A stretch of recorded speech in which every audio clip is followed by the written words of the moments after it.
Hello, Miss Magalang candidates. Hello po. Hi. Can you introduce yourself to our viewers? Go. Okay, ako muna. Hi, I'm Jankel Silvestre from Barangay Bukanan. Hello, I'm Bianca Garcia Domdom, representing PSAU community. All right. Dulo-dulo, no? The first candidate, also the last one. Yes. Yes, yes. No, nakakatawa. Anyway, kamusta naman? Congratulations. Official candidates kayo ng Miss Magalang 2026. Actually, masaya. Because actually, this is my first ever pageant comeback. So after 7 years of hiatus, pageant hiatus, yeah, nag-comeback ako. Yeah, ayun. Kaya I'm really excited at kind of nervous about what's ahead of me sa pageant na to. So yeah, let's see. For me naman, I really am excited kasi po last year as a representative of another barangay last year, I didn't pursue it because I undergone surgery. So I really am excited for what's in the store for me right now for this pageant. Thank you. Ayun. And I'm glad you're recovered. You're Thank back. you po. Welcome back. Thank you. Anyway, going back dito. Ayan, tag dito. Being the Miss Bukana? Bukanan. Bukanan, okay. Being the first candidate, ano nararamdaman mo ikaw unang lumalabas lang? Yes, actually medyo pressured kasi alam naman natin pagka first ka, kailangan all out ka agad kasi ikaw yung susundan ng maraming candidates. So, medyo pressured ako but at the same time, wala tayong magagawa. So, it is what it is and kailangan natin ibigay ang ating best.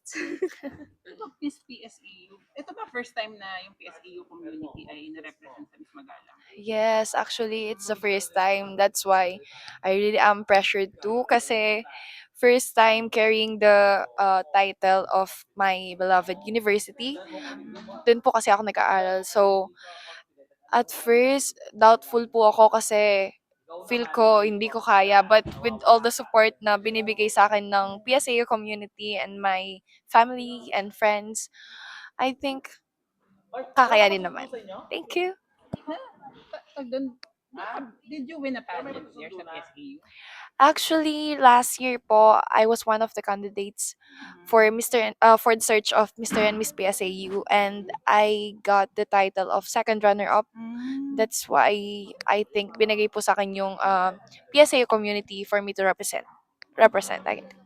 Both of you are, I must say, seasoned pageant candidates. Kasi hindi ito yung unang sabak nyo. Anong natutunan nyo from your previous pageant experiences na dadali nyo dito sa Miss Magalang? Ako kasi, the last time na nag-join ako, I was 16 and I was so young and sobrang freely lang yung galaw-galaw ko. And now, I'm on more on matured type of person. So, I'm kind of feeling ko magiging sexy, magiging classy tayo to ngayon. So, ang natutunan ko doon sa previous pageant ko is to kahit ikaw yung pinakabata, kahit ikaw yung ngayon kasi ako yung part ng pinakamatanda na ng pageantry. So, ayun, just give everything na kung anong kaya mo and give it to God. And Yes. ayun, give it all out. Wow, So, anong natutunan mo? for me naman po, yung natutunan ko is to keep going. I think that's one of the reason for us to reach our dreams. Kasi as someone na laging may redirections yung mga nangyayari sa buhay ko, like last year, as I've said a while ago. So, for me, that's the one thing na natutunan ko po sa pageantry is to keep going. Kasi no matter how many challenges you face, how many struggles, triumphs, you will still conquer that as long as you love yourself, as long as you do you. That's all. Thank you. Believe in yourself. Yes. Yes. Dream Believe Survive Starstruck. Dream Iba will pala, iba survive. pala yun. Yes.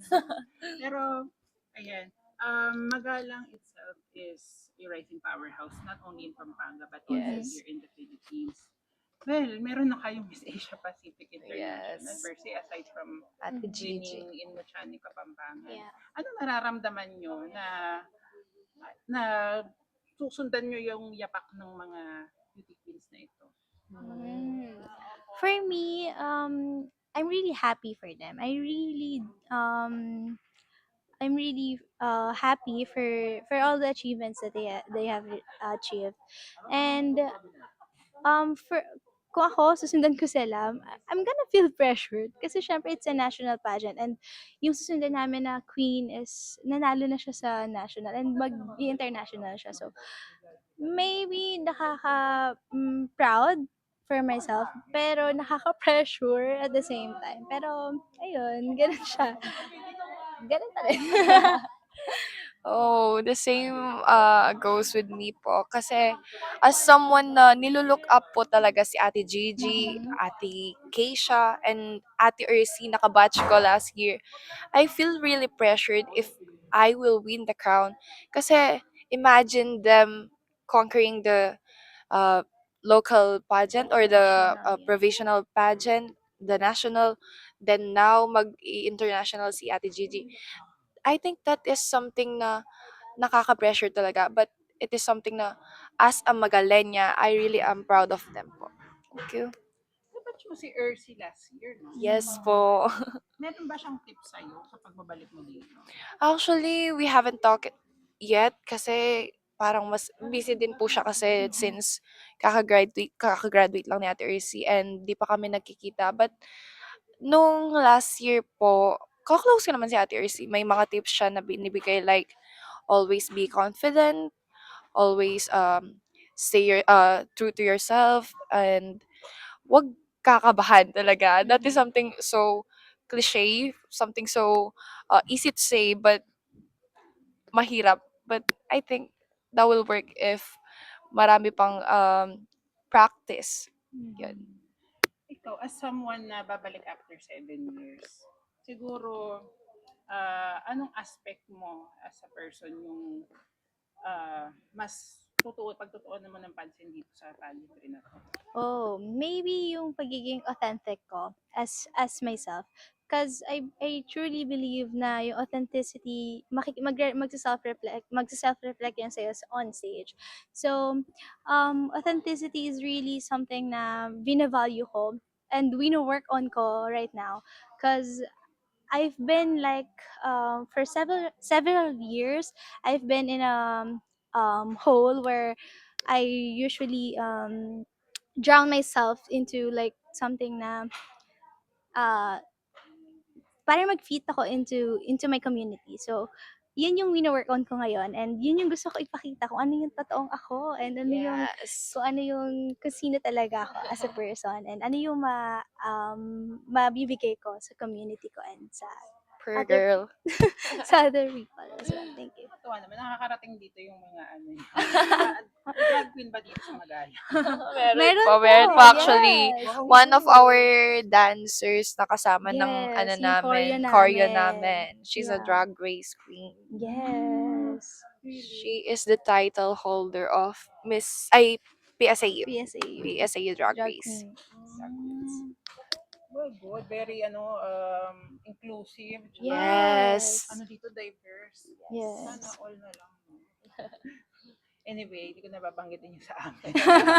Going back sa inyo, ano ang messages nyo sa mga supporters nyo, especially dito sa Miss Magalang? Mhm. So ako, first of all, yung community ko is very supportive and the city here is very supportive. So I would love to thank them, especially my SK and my kapitan who really trusted me to represent our barangay and for my supporters from Cavite, my friends there, and from yeah, from my school, my classmates, my schoolmates. So thank you so much for your support, and I really, really love um, all your unwavering support. And thank you so much for excusing me as well for my work, for understanding everything. And thank you. And I really hope mabalik ko sa inyo lahat. Yes.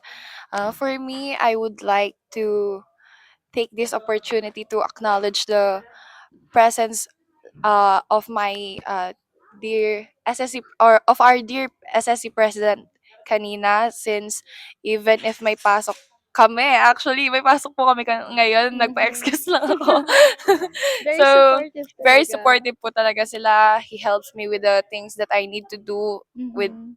when it comes to our financial, and sobrang supportive nila. That's why I would like to thank them and our university president, as well as my family, friends, and loved ones na sumusuporta talaga sa akin during this journey. Sana, if ever, mabalik ko yung mga, yung support na ginagawa Mhm. nila in a way na magiging proud sila sa akin. Thank you. Yes. All right, thank you so much, Miss Thank you. Buchanan Yes po. and Miss PSAU community. Thank you Yes, so thank you much. po. 2026 and good luck. We'll see you at August 20th. Yes. I'll See see you you on guys. August 20, guys. Bye.